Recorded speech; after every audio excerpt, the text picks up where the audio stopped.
istiqomah dalam berhijrah.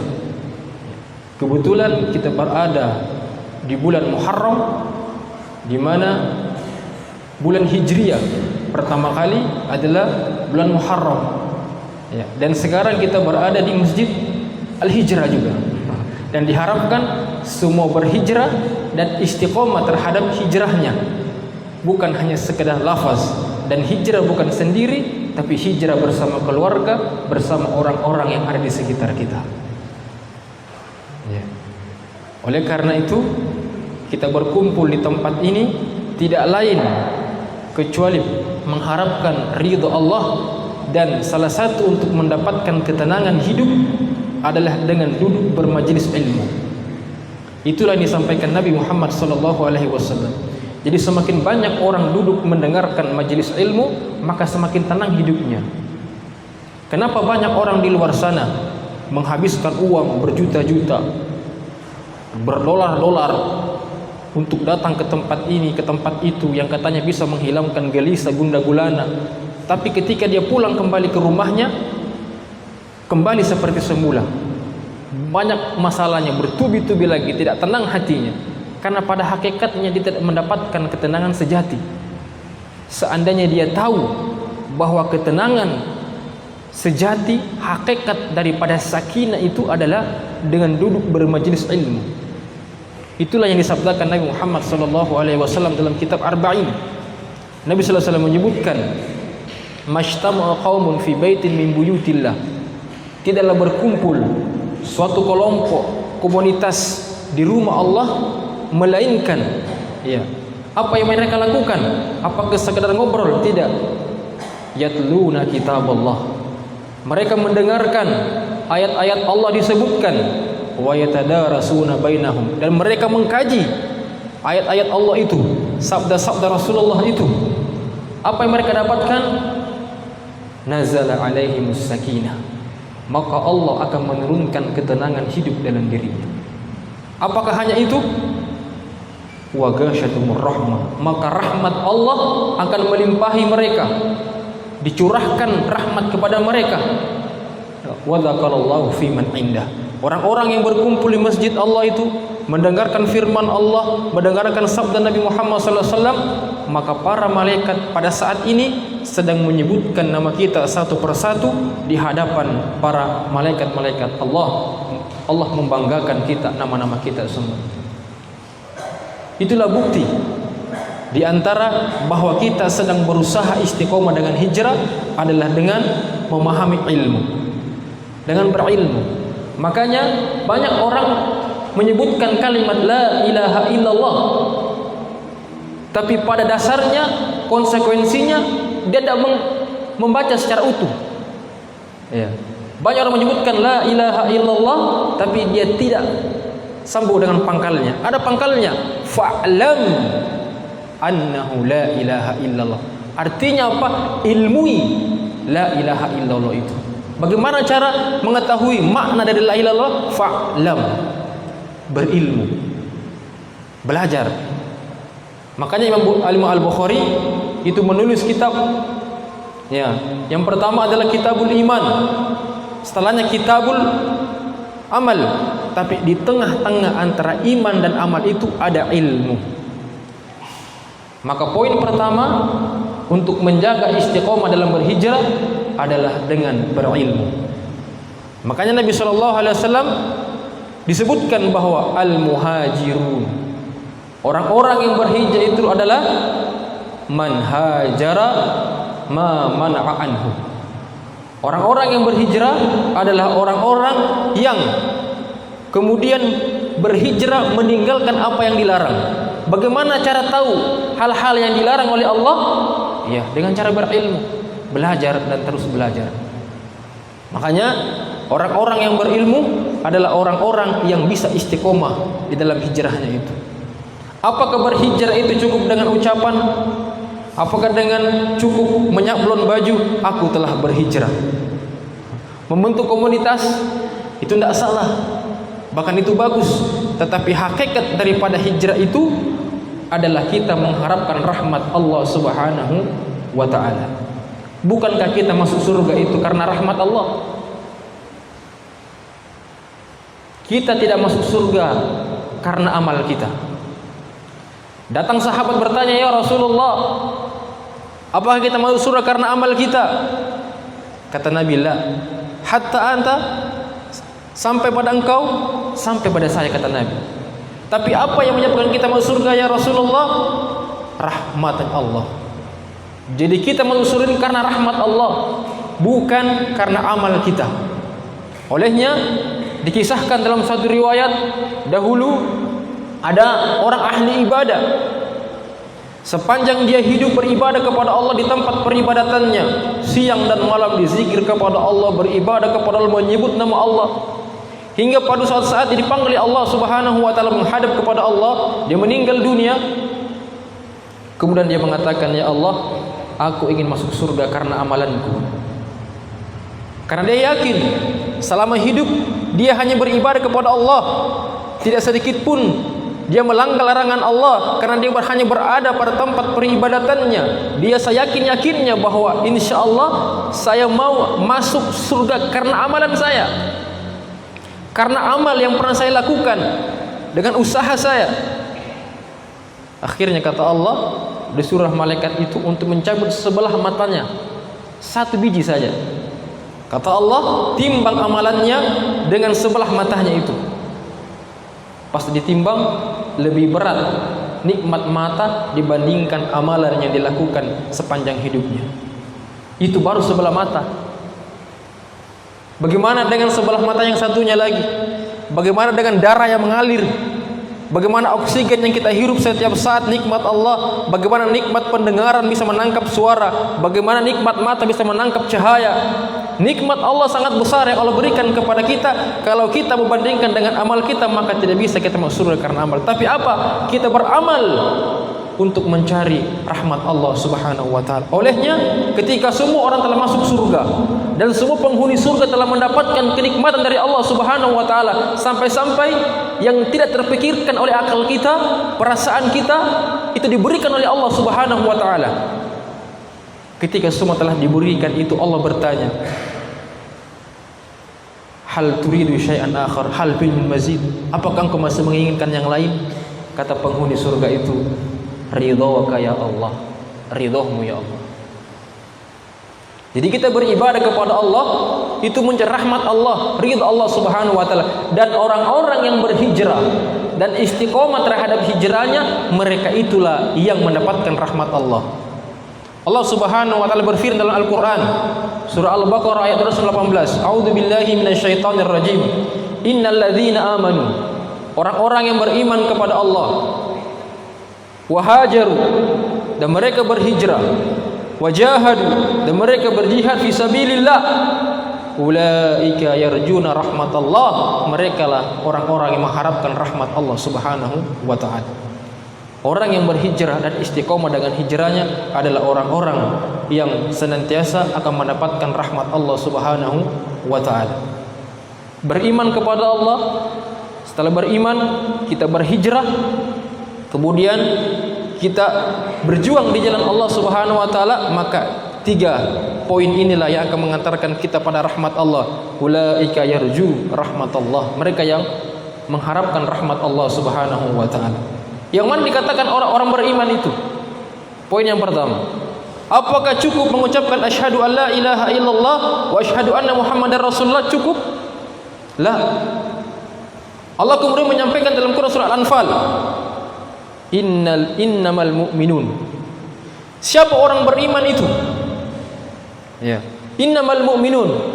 Jadi orang yang mendapatkan, kita urutkan. Orang yang mendapatkan rahmat Allah itu yang pertama yang beriman dulu. Ya, yang beriman. Kemudian ditafsirkan, siapa orang beriman itu? Innamal mu'minun. Sungguh orang yang beriman itu idza dzukirallah wajilat qulubuhum. Ketika disebutkan nama Allah, bergetar jiwanya,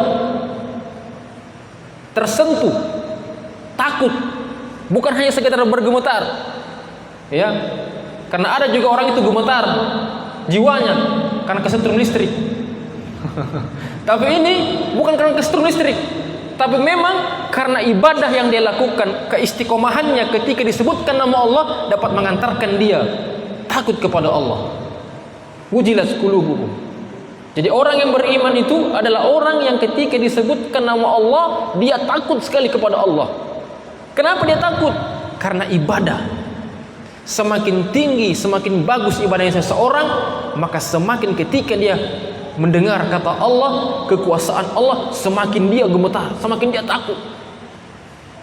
Yang kedua, orang yang beriman itu wa idza tuliyat alaihim, ketika dibacakan ayat-ayat Allah, zadatuhum imana, bertambah keimanannya. Ayat Allah itu bukan hanya Al-Quran, itu ayat Allah yang berupa ucapan, tapi ada lagi ayat Allah yang berupa ciptaan. Itulah langit, bulan, ya, semua yang ada di alam raya ini adalah ayat Allah. Termasuk pasangan hidup kita itu ayat Allah, Pak. Ya. Makanya kalau ada suami yang ingin KDRT, ya, menyakiti istrinya, pada hakikatnya dia telah menyakiti ayat Allah. Ya. Kalau ada suami yang memandang istrinya sebagai ayat Allah, maka tidak ada suami yang KDRT. Begitupun sebaliknya, kalau ada istri yang memandang suaminya sebagai ayat-ayat Allah, maka tidak ada istri yang berani bentak suaminya. Tidak ada istri yang kurang ajar kepada suaminya. Kenapa? Karena dia memandang pasangan hidup itu sebagai ayat Allah. Coba lihat ayatnya. Wa min ayatihi. Di antara ayat-ayat Allah itu, an khalaqalakum azwaja. Allah menciptakan pasangan hidupmu dari dirimu sendiri. Jadi pasangan hidup itu ayat Allah. Ya. Jadi kalau ada suami yang memandang istrinya sebagai ayat Allah, maka tidak ada suami yang berani menampar istrinya.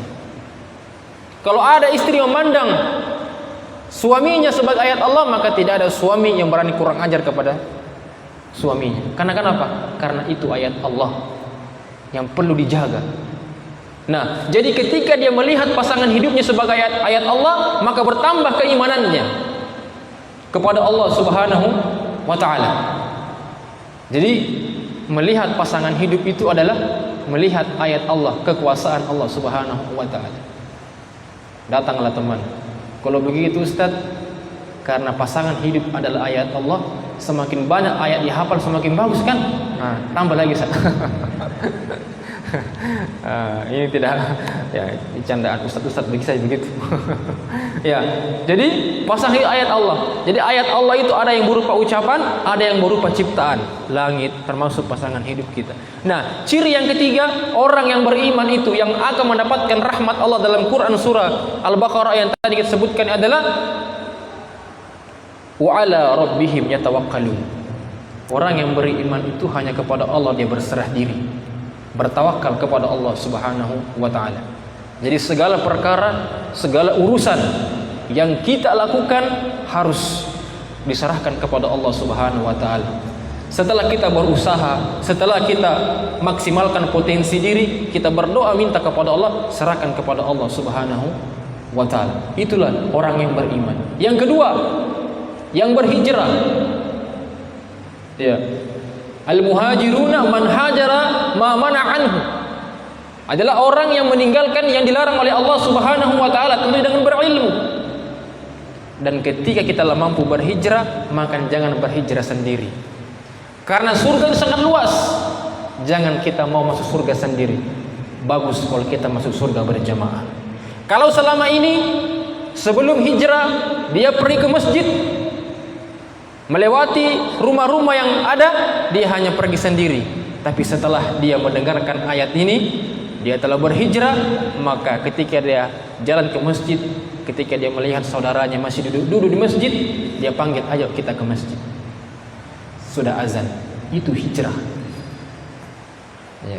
Kalau selama ini dia hanya melaksanakan ibadahnya yang wajib saja, ketika dia telah berhijrah, dia tambah lagi sunnahnya. Berpuasa di bulan Ramadan saja, ketika telah berhijrah, dia tambah lagi puasa-puasa sunnahnya, Senin Kamis, Ayyamul Bid, puasa Muharram, puasa Tasu'a. Kalau selama ini dia datang ke masjid hanya sholat Jumat saja atau sholat yang lainnya, sholat fardhu, tapi ketika ada pengumuman tentang adanya majelis ilmu, dia datang belajar di situ. Itu hijrah. Dan dia bukan datang sendiri, tapi dia datang bersama dengan sahabat keluarganya, karena dia ingin masuk surga berjamaah. Jadi poin yang kedua yang membantu orang hijrah, pertama ilmu, yang kedua hidup berjamaah. Ya, hidup berjamaah. Kita ini ada masa-masa futurnya, Pak. Ada masa-masa kita down, dan teman, sahabat terkadang hadir di tengah kita, membangkitkan ketika kita mengalami down itu. Ada masa kita di mana semangat ibadah, ada masa kita malas beribadah. Itu manusiawi, Pak, wajar. Tapi kita perlu berteman yang bisa membangkitkan ibadah kita tatkala kita down. Olehnya kata Nabi sallallahu alaihi wasallam, "Al-mar'u ala dini khalili." Seseorang itu tergantung agama temannya. Falyanzur man yukhalil. Maka lihatlah temannya.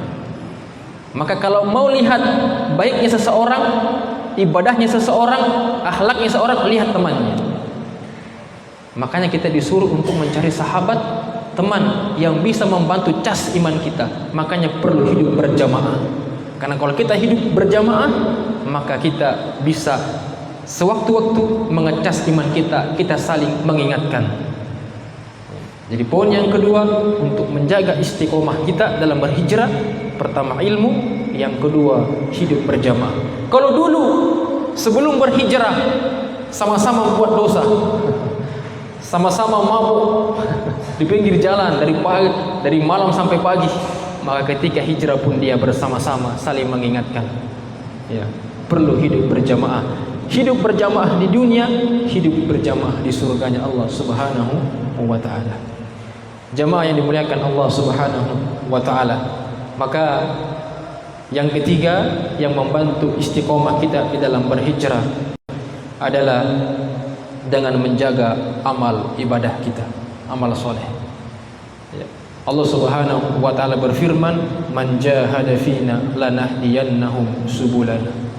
Orang-orang yang bersungguh-sungguh, yang mendekatkan diri kepada kami, yang menjaga keistiqomahannya, maka kami akan tunjukkan jalannya. Ya. Karena memang ibadah itu, Pak, perlu dipaksa. Ya. Awalnya memang harus dipaksa. Karena kalau nggak dipaksa, itu biasa kita lalai. Ya. Bapak tidak akan bisa istiqomah datang ke masjid sholat kalau ketika sudah azan atau sebelum azan memaksakan diri meninggalkan pekerjaan, meninggalkan keluarga, mengganti pakaian terbaik, berwudu, kemudian menyalakan kendaraan atau mulai melangkah ke masjid. Kalau nggak dipaksakan semua itu, maka tidak akan sampai ke masjid sholat berjamaah. Bapak tidak akan bisa sholat tengah malam, tahajud atau qiyamul lail kalau tidak paksakan diri untuk bangun, meninggalkan bantalnya, kasurnya, kemudian menuju ke tempat wudu, kemudian berwudu meskipun airnya dingin, paksakan diri berwudu, kemudian setelah itu pakai pakaian yang terbaik, memparkan sajadah, ucapkan Allahu Akbar. Kalau bapak tidak paksakan itu, maka sampai mati tidak bisa sholat qiyamul lail, harus dipaksa.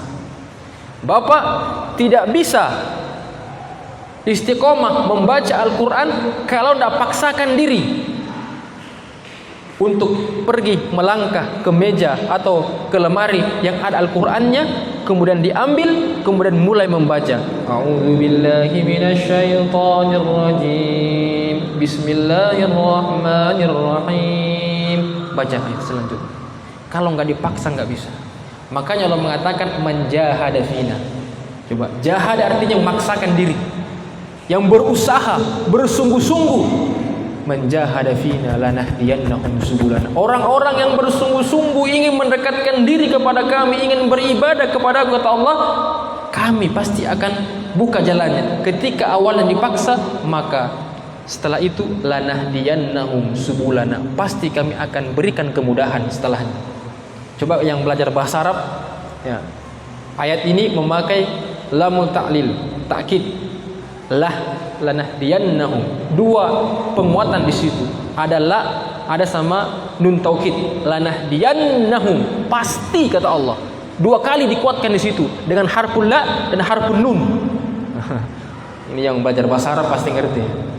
Lanahdiyannahum, pasti kami akan berjalannya. Kalau sudah diusahakan diri, dipaksakan diri untuk mendekatkan diri kepada Allah, baca Al-Quran, bangun qiyamul lail, bersedekah, dan ibadah-ibadah yang lainnya dipaksakan diri. Setelah itu pasti Allah yang akan menuntun kita.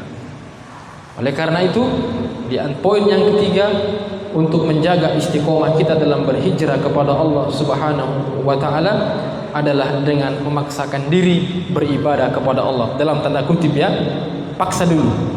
Nanti setelah itu lama-lama, kemudian dengan waktu yang terus berjalan, maka akan sampai pada level keikhlasan kepada Allah Subhanahu wa taala. Makanya Allah Subhanahu wa taala itu memberikan al-wa'd wal wa'id. Ya.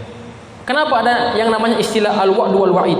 Ada reward, ada penghargaan, ada ancaman. Kalau kamu berbuat demikian, ini yang kau dapatkan. Kalau sholat duha yang kamu lakukan, ini yang kau dapatkan. Set. Kalau kamu berbuat dosa maksiat, ini yang kau dapatkan ancaman. Set. Kenapa? Supaya kita bisa memaksakan diri untuk menuju kebaikan itu.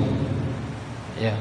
Makanya Allah mengatakan, a'udzubillahi minasyaitonirrajim, fa'alhamaha fujuraha wa taqwaha. Dalam potensi diri manusia itu ada nilai fujurnya, ada nilai takwanya. Ya, nilai fujurnya dan nilai takwanya. Qad aflaha man zakkaha. Sungguh beruntung orang yang memaksakan diri untuk mensucikan jiwanya. Wa qad khaba man dassaha. Dan sungguh rugilah orang-orang yang menjerumuskan dirinya sendiri dalam ruang kehinaan. Oleh karena itu jamaah yang dimuliakan Allah Subhanahu wa taala, orang-orang yang istiqomah, innal ladzina qalu rabbuna Allah tsumma istaqamu tatanazzalu alaihimul malaikah. Orang-orang yang mengatakan bahwa Tuhan kami Allah dan mereka istiqomah dengan itu, maka mereka akan disertai dengan para malaikat-malaikat Allah Subhanahu wa taala. Oleh karenanya jemaah yang dimuliakan Allah Subhanahu wa taala, poin yang keempat untuk istiqomah dalam berhijrah adalah banyak berdoa kepada Allah Subhanahu wa taala. Ya, berdoa kepada Allah Subhanahu wa taala. Karena tidak ada yang mampu merubah takdir kecuali doa. Ad-du'a'u silahul mu'min. Doa itu senjatanya orang beriman. Ya, ud'uni astajib lakum. Mintalah kepadaku, angkatlah tanganmu, pasti aku akan kabulkan permintaanmu. Cuman terkadang manusia ini mau instan. Ya. Kata teman saya, susah kalau hidup mau instan, karena mau instan saja perlu dimasak dulu, nggak langsung dimakan. Ya. Karena terkadang Allah itu Pak mengijabah doa kita itu tidak langsung cash. Ya, Allah lebih tahu diri kita dibandingkan kita sendiri. Ini orang minta mobil, ya, tapi Allah tahu diri kita. Ini orang kalau dikasih mobil, ya Allah, saya selama ini tidak bisa jalan ke masjid. Karena kenapa? Karena di Bodobone sering hujan. Ya Allah, kasih ke mobil, semoga saya sering datang ke Masjid Al-Hijrah salat berjamaah. Tapi Allah tahu diri orang ini. Orang ini kalau dikasih mobil, dikasih mobil nanti melewati masjid, bukan lagi singgah di masjid sholat. Jadi terkadang Allah itu mengabulkan doa sesuai dengan apa yang kita butuhkan, bukan yang kita inginkan. Makanya dalam konsep Allah mengabulkan doa kita itu dengan 3 cara. Yang pertama, ada orang minta A langsung dikasih cash. Misalkan, ya Allah, saya mau kendaraan yang bagus ya Allah. Selama ini kendaraan saya sering mogok di tengah jalan, menghalangi saya bekerja. menghalangi saya mencari nafkah, tolong berikan saya mobil, ya, yang agak bagus sedikit. Kemudian dia berdoa setiap hari dikasih mobil, itu namanya cash. Tapi ada cara kedua. Terkadang kita minta kendaraan mobil tapi nggak dikasih mobil. Dia tiba-tiba pulang dari sini, dia mau nyebrang ke jalan sebelah, ada mobil yang melaju kencang.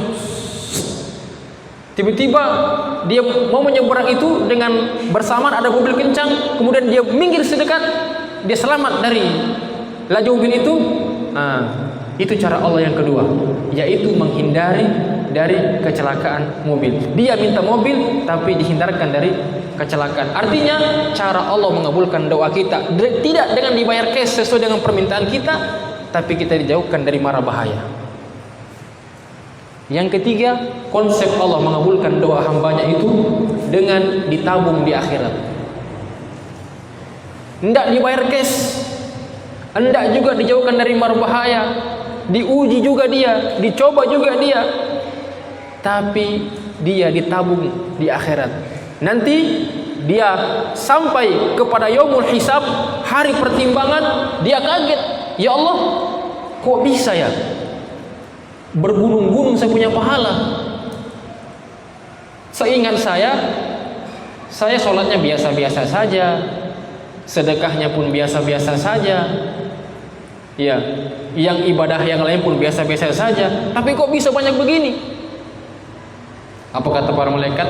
Itulah doamu yang tak dikabulkan. Kau minta ini enggak dikabulkan, kau dijauhkan dari ini tetap kau diuji, tapi sengaja Allah tabungkan Pak doamu ini supaya kau selamat di akhirat nanti. Jadi jangan pernah suuzon, berprasangka buruk kepada Allah bahwa Allah tidak mengabulkan doa saya. Karena ayatnya jelas, ud'uni astajib lakum. Mintalah kepadaku, berdoalah kepadaku, pasti akan kabulkan. Cuman caranya Allah mengabulkan itu berbeda-beda. Ya. Cuman dalam konsep beristiqomah, berhijrah, itu kita harus terus panjatkan, ya Allah, istiqomahkan aku dalam berhijrah, ya Allah. Bukan ke-17 kali kita minta, ihdinas siratal mustaqim. Ya Allah, tunjukkanlah hidayah kepadaku. Kita minta 17 kali dalam sehari semalam, minimal itu. Dalam salat kita, tidak sah salat kita kalau nggak dibaca ini.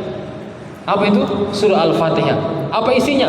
Kita meminta petunjuk hidayah kepada Allah Subhanahu wa taala. Maka dari konsep ayat ini, orang yang kalau mau berhijrah, mau istiqomah kepada hijrahnya adalah terus meminta, berdoa kepada Allah Subhanahu wa taala. Jadi doa adalah salah satu yang bisa menjaga kita supaya hijrah di dalam istiqomah ini. Sudah para poinnya? Yang pertama, ilmu. Yang kedua, hidup berjamaah. Kemudian setelah berdoa, baru di antara yang menguatkan kita dalam istiqomah, dalam berhijrah kepada Allah adalah berbagi kepada sesama. Ya. Apa yang bisa kita beri? Dan sedikit yang bisa kita beri, itu yang kita beri. Bahkan senyummu kepada saudaramu itu sedekah. Kalau saja senyummu tak mau kau berikan, apa yang bisa kau beri? Ya. Senyummu kepada saudaramu adalah sedekah. Karena terkadang ada nikmat di atas nikmat. Makanya kata Syekh Utsaimin rahimahumullah, idkhal surur ala qulubil mu'minin nikmah. Ya. Ada banyak orang yang tidak bisa merasakan ini. Apa itu? Memasukkan kesenangan dalam hati seseorang itu nikmat. Coba kalau kita bantu orang, sementara orang itu betul-betul butuh, dan pas kita bantu, dia merasa bahagia. Itu spontan yang ucapkan, semoga panjang rezekinya ya Allah, semoga disehatkan rezekinya Allah, semoga dimudahkan rezekinya ya Allah, semoga diselamatkan keluarganya. Kalau kita memberi kepada orang sedikit atau banyaknya, terkadang itulah yang akan membantu kita. Mungkin doa kita itu tidak tersampaikan, tapi karena kita memberi kepada orang, orang itu yang mendoakan kita, itu yang bisa membantu hijrah kita di hadapan Allah Subhanahu wa taala. Bahkan dalam hadis Nabi Shallallahu alaihi wasallam ini kalau bisa diamalkan, ya. Ada satu amalan itu namanya sedekah subuh. Ya. Jadi setiap hari itu ada 2 malaikat yang turun kepada kita ini. Ada 2 malaikat setiap subuh. Malaikat pertama itu mendoakan kebajikan kepada orang yang memberi, berbagi di subuh hari. Yang kedua, kebalikannya, dia mendoakan keburukan kepada orang yang menahan dirinya untuk bisa berbagi. Ketika seseorang itu masuk pada subuh hari, malaikat ini turun, ini hadisnya sahih. Kemudian dia turun, ketika orang itu mendapati di subuh hari, kemudian dia berbagi kepada saudaranya, maka malaikat ini akan berkata, Allahumma fi khalafa min khalafa. Ya Allah, berikanlah ganjaran, gantilah dengan jauh lebih besar yang dia berikan. Kalau dia tidak berbagi, maka malaikat yang kedua ini akan berkata, Allahumma ansikan man khalafa. Ya Allah, berilah cobaan, ujian kepada orang yang menahan rezekinya untuk bisa berbagi kepada orang lain. Ustaz, di subuh hari itu nggak ada orang, masih banyak orang tidur, siapa mau dikasih? Para ulama memberikan solusi. Ya. Apa solusinya? Buat celengan. Ya. Ketika masuk subuh hari, kemudian masukkan di situ. Kalau sudah full, baru kasih orang. Ditabung dulu. Kalau sudah penuh tabungannya, baru kasih orang. Berapa saja. Bahkan ketika kita memasukkan uang berapa saja kita masukkan, kita niatkan dengan hajat kita, maka malaikat itu akan mendoakan sesuai dengan hajat kita. Ya. Itu namanya sedekah subuh. Oleh karenanya, di antara yang bisa menjaga kita istiqomah dalam hijrah ini adalah bisa berbagi kepada orang di sekitar kita. Karena terkadang banyak manusia yang bisa menyampaikan ini dan itu, tapi ketika pada masa level untuk berbagi, dia sulit. Mengapa? Karena sedekah itu bagian daripada ibadah, dan syaitan tidak suka lihat orang yang beribadah. Makanya ketika kita berhaji, itu kita melempar jumroh. Ya, ada jumroh ula, jumroh wusta, ada jumroh kubra. Ya, itu untuk apa? Untuk menghilangkan orang yang berhaji melempar jumroh itu untuk menghilangkan hakikat daripada kebakhilan dalam dirinya. Dibuang di situ, dilempar di situ. Kesombongan, keangkuhan dan lain sebagainya, semua sifat buruk dilempar di situ. Supaya apa? Supaya nanti pulang dia bisa menjadi orang yang bermanfaat. Jangan salah paham, melempar jumroh itu melempar setan katanya. Sehingga karena didoktrin dia melempar setan, sandal pun dia lempar. Katanya mati kok setan katanya. Padahal melempar jumrah itu adalah ju'ilat tawafa wa sa'ya wal jumrah li iqamati dzikrillah, untuk zikir kepada Allah. Maka kita baca bismillahirrahmanirrahim, Allahu akbar. Bismillahirrahmanirrahim. Akbar. Untuk apa? Untuk menghilangkan sifat kebakhilan. Ya, bakhil dalam diri. Ya. Pelit. Ya. Kalau bakhil itu masih biasa.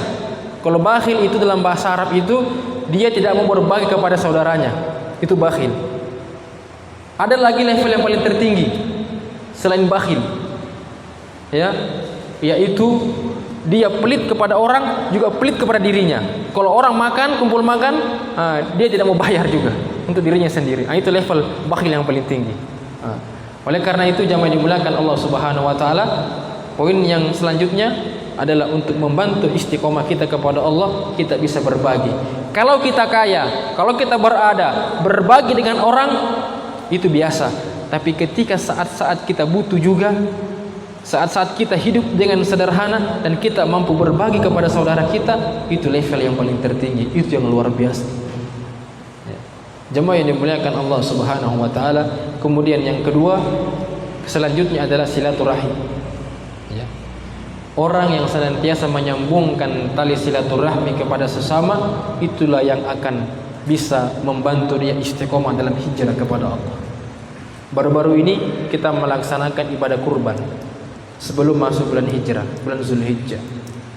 Hewan kurban itu pembagiannya 3.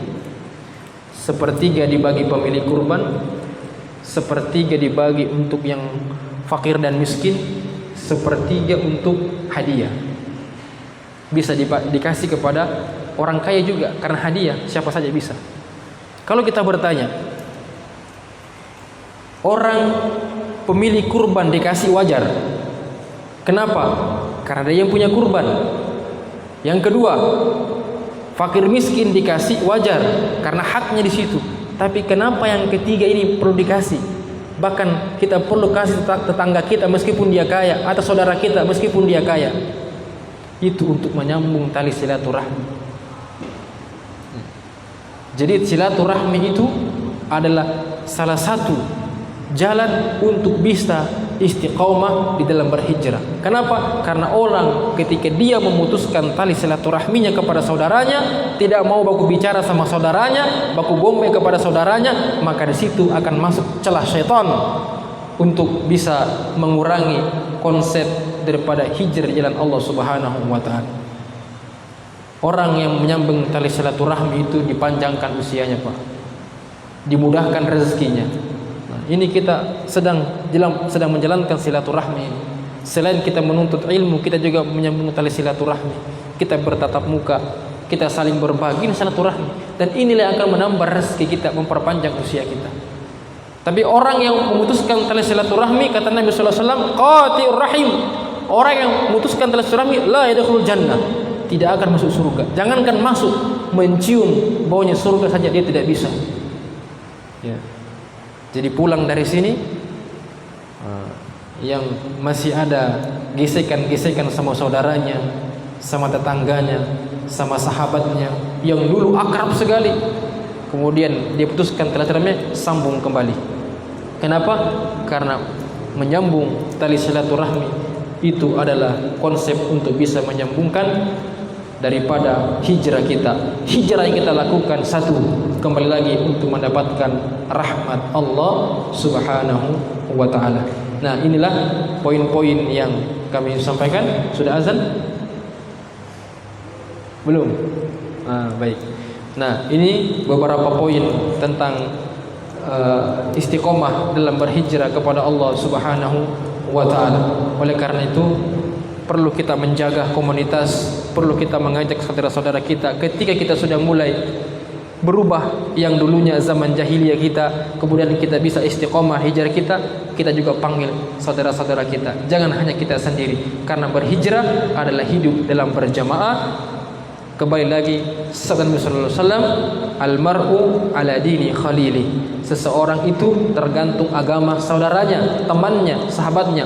Falyanzur yukhman yukhalil, maka lihatlah temannya.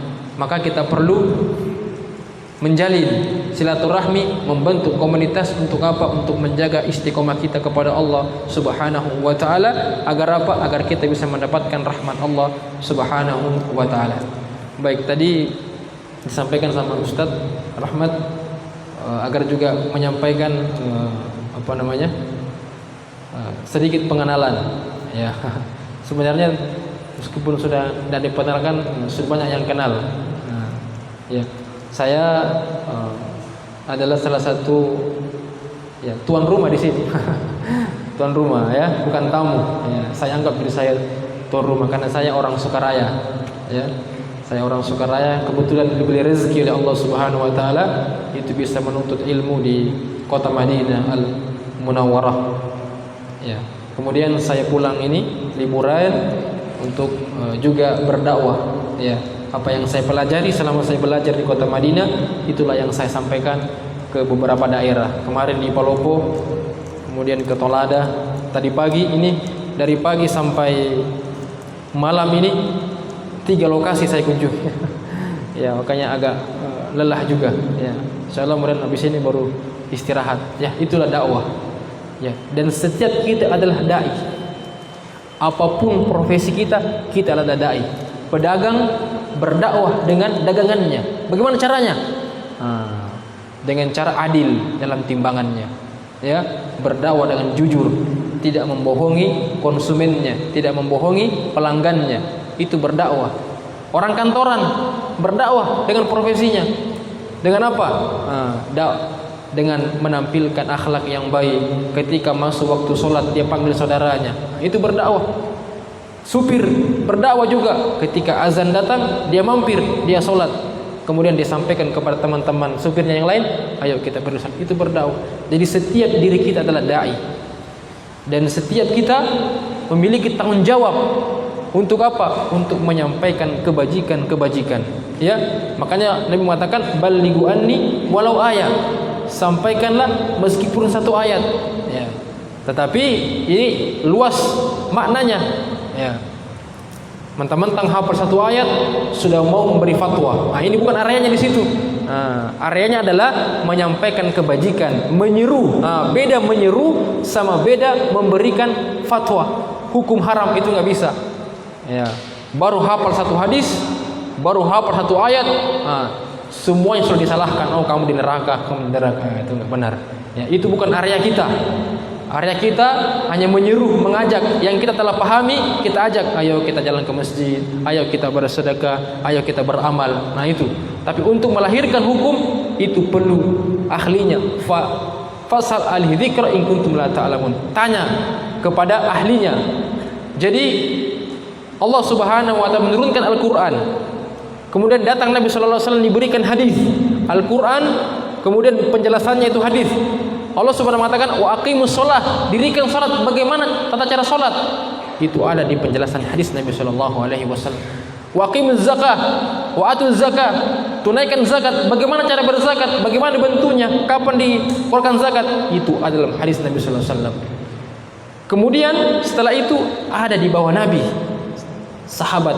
Tidak ada di sahabat. Nah, ada namanya al-ulama. Nabi Shallallahu Alaihi Wasallam tidak meninggalkan kursi emas untuk umatnya, tidak meninggalkan gunung emas, tidak meninggalkan dirham yang melimpah ruah, tidak meninggalkan kekayaan yang megah untuk umatnya. Tapi apa yang ditinggalkan Nabi Shallallahu Alaihi Wasallam? Al-ilmu. Makanya orang-orang ulama, orang-orang yang berilmu, yang memiliki keilmuan, warasatul anbiya. Mereka adalah pewaris Nabi. Tanya mereka. Kalau kamu tidak tahu, tanya mereka. Inilah yang muskilahnya sekarang. Masalahnya sekarang adalah terlalu banyak orang yang berbicara tentang agama sehingga umat ini pusing yang mana mau diikuti. Kalau mau beli sayur, jadi penjual sayur, jangan di toko bangunan. Karena nanti mau beli sayur paku, dikasih paku yang asli. Jadi beli sayur, penjual sayur. Kalau mau tanya ibadah, tanya hukum haram, jangan di orang yang bukan di ahlinya. Ketika diberikan sesuatu kepada seseorang yang bukan ahlinya, fantazirus sa'ah, maka tunggulah kehancurannya. Sekarang yang lagi ramai dibicarakan ya di media sosial. Kenapa? Karena kekeliruan dalam menafsirkan ayat menjadikan dia jauh dari hidayah. Semoga kita tidak termasuk seperti itu. Oleh karena itu, boleh orang itu membaca. Silakan baca literatur, silakan baca buku, baca kitab. Tapi ingat, man ja'ala kitabuhu syekhuhu fasyaitana syekhuhu. Barang siapa yang menjadikan otaknya, bukunya, bacaannya itu sebagai gurunya, maka syaitan akan menjadi gurunya di situ. Maka perlu kita dibimbing sama guru. Ya, makanya dahulu itu para ulama, para sahabat, para tabi'in itu belajar dengan sistem talaqi, face to face dengan guru. Kenapa? Kalau kita baca sendiri tafsir, kita baca sendiri hadis, itu boleh jadi nanti kita salah keliru dalam memahami itu. Maka perlu guru. Nah, inilah perlunya kita bermajelis ilmu. Supaya apa? Supaya kita dibimbing sama guru. Seperti itu. Ya, jemaah yang dimuliakan Allah Subhanahu wa taala, tentu masih banyak yang ingin kita sampaikan karena waktu sudah masuk ya. Sudah azan. Insyaallah nanti kalau ada sesi tanya jawab boleh dilanjutkan. Saya kira cukup demikian yang saya sampaikan, dan sekali lagi saya ucapkan banyak terima kasih atas segala kesempatan dan ruang ini saya bisa berbagi kepada jamaah sekalian. Jadi penutup bahwasanya kita perlu menjaga ukhuwah ini, silaturahmi ini. Karena kenapa? Karena kalau kita menjaga ukhuwah dengan benar, menjaga silaturahmi dengan benar, maka tidak akan ada oknum-oknum yang akan bisa memecahkan kita. Ya, bagaimana caranya? Kita berdiri di atas Quran dan Sunnah. Ya, taraktu fikum amrain, dalam kitab Al-Mustadrak dan Sahih Muslim, Nabi SAW bersabda, taraktu fikum amrain, aku meninggalkan kepada kalian dua perkara, in tamassaku bihima falan tadillu abadan. Ketika kalian berpegang kepada dua perkara ini, maka kalian tidak akan pernah tersesat selama-lamanya. Apa itu? Kitabullah wa sunnati, Al-Quran dan Sunnah Nabi SAW. Zaman sekarang zaman fitnah, fitnah di mana-mana, hampir kita lihat setiap saat. Tetapi Nabi telah berpesan kepada kita, ketika kalian datang sampai pada masa itu, maka berpeganglah kepada dua ini. Jadi Nabi sudah perkirakan 4 abad yang lalu akan datang zaman di mana umatku akan mendapati zaman fitnah. Maka kata Nabi, aku tinggalkan dua perkara kepada kalian. Ketika kalian memegang dua perkara ini, siapapun yang ingin menyesatkan kalian, kalian tidak akan bisa tersesat. Kenapa? Karena kalian berpegang pada ini. Sama dengan orang yang datang ke daerah yang baru, dia kemudian turun dari bandara, kemudian dijemput oleh sopir taksi. Sopir taksi itu kemudian dia mengarahkan kepada jalan yang tidak benar, jalan yang keliru. Tetapi kalau orang yang datang ini dia paham, dia mengerti jalannya, maka meskipun sopir taksi ini berbelok ke arah yang lain, dia akan mengatakan, salah jalanmu, bukan jalanku, saya jalan ke sini. Tapi kalau orang itu tidak mengetahui apa-apa, tidak berpegang kepada apa yang dia pahami sebelumnya, maka boleh jadi dia akan dibawa keliling-keliling, padahal tempatnya itu dekat sekali dari bandara. Ya, oleh karena itu kita perlu hidup berkelompok, perlu berkomunitas, silaturahmi terjaga, bermajelis ilmu, bersilaturahmi, menjaga hubungan kita dengan sama manusia. Maka itulah yang menjadikan kita berkumpul kita di dunia, bertangga kita di dunia, kemudian kita juga berkumpul di surganya Allah Subhanahu wa ta'ala. Sekira demikian apa yang saya sampaikan. Semoga ada manfaat untuk saya pribadi dan kepada kita semuanya. Akhirnya alhamdulillahi rabbil alamin. Tsumma assalamualaikum warahmatullahi wabarakatuh.